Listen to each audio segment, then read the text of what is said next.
시청자 여러분 안녕하십니까? 뉴스데스크 제주입니다. 법적 용도는 숙박시설이지만 실제로는 대부분 주택으로 사용되고 있는 생활형 숙박시설이 제주에서도 도심 곳곳에 들어섰는데요.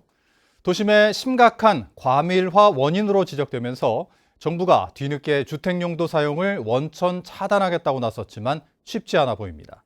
박성동 기자가 보도합니다. 생활형 숙박시설 객실 1개를 분양받은 A씨. 하지만 분양받은 지 3년이 되도록 숙박업은 하지 못하고 있습니다. 숙박업을 하려면 분양자의 3분의 1이 모여 위탁 운영사에 숙박 영업을 맡겨야 하는데 다른 분양자들 대부분이 세입자를 받아 주택 임대업을 하고 있어 동의하지 않고 있기 때문입니다. 몇 번 따졌지만 시청 직원들은 그냥 배워놓으세요. 방법이 없습니다. 이런 식으로 얘기하는 거예요.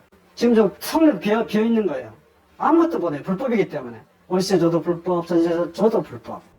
생활형 숙박시설은 호텔과 같은 일반형 숙박시설과 달리 취사시설을 갖춘 숙박시설로 지난 2012년 처음 도입됐습니다. 아파트와 크게 다르지 않지만 주택이 아니기 때문에 대출이 쉽고 분양권 전매 제한이 없는 데다 청약 통장도 필요 없어 아파트 구입이 부담스러운 계층을 중심으로 투자가 이어졌습니다. 제주에도 2013년 이후 70여 동이 들어섰습니다. 하지만 상업시설을 편법으로 아파트형 구조로 건축해 주거용으로 사는 사람들이 늘면서 도심 혼잡을 부추기고 있는 상황. 특히 세대당 한 대 이상 주차면을 확보해야 하는 주택과 달리 생활형 숙박시설은 총 객실의 30%만 주차면을 확보하면 되기 때문에 도심 주차난 가중의 원인으로 지목되고 있습니다. 노영 오거리 주변은 주차난이 매우 심각한 곳인데요.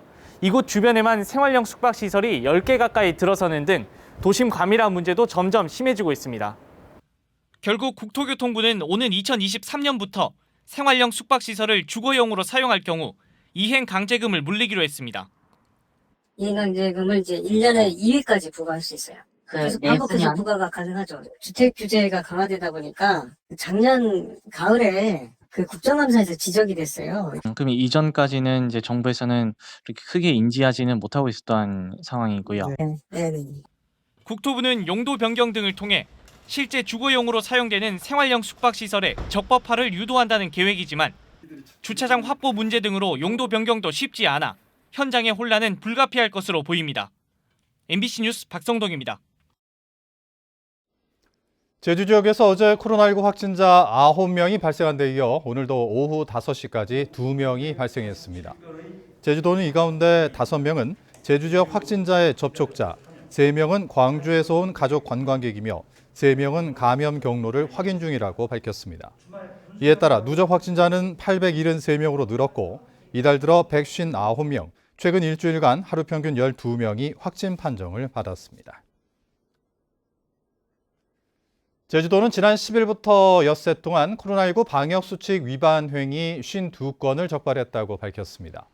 이 가운데 실내 체육시설 음식물 섭취와 유흥시설과 PC방의 23시 이후 영업 등 8건은 과태료 부과 등 행정처분을 내렸습니다. 제주도는 오는 23일까지 방역수칙을 위반하면 경고 없이 곧바로 처벌하는 원스트라이크 아웃제를 적용합니다. 코로나19 여파로 혈액수급에 비상이 걸렸습니다. 대한적십자사 제주도 혈액원에 따르면 최근 도내 학교에서 코로나19 확진자가 잇따라 발생하면서 고등학교 6군데에서 900명이 단체 헌혈을 취소해 재고량이 평소보다 3일 적은 6일분으로 줄었습니다. 혈액원은 오는 23일까지 헌혈자에게 기념품을 추가로 증정하기로 했습니다. 제주도는 지난해 10월부터 지난 4월까지 소나무 제선증병 방제를 위해 고사목 5만 5천여 그루를 제거했다고 밝혔습니다. 이는 1년 전보다 33% 줄어든 것인데 제거한 고사목의 절반은 제선증병으로 고사한 피해 목이었습니다. 산림청은 전국 제선증병 피해 상황을 분석해 제주 지역을 심 지역에서 중 지역으로 하향 조정했습니다. 뉴스데스크 제주를 마칩니다. 고맙습니다.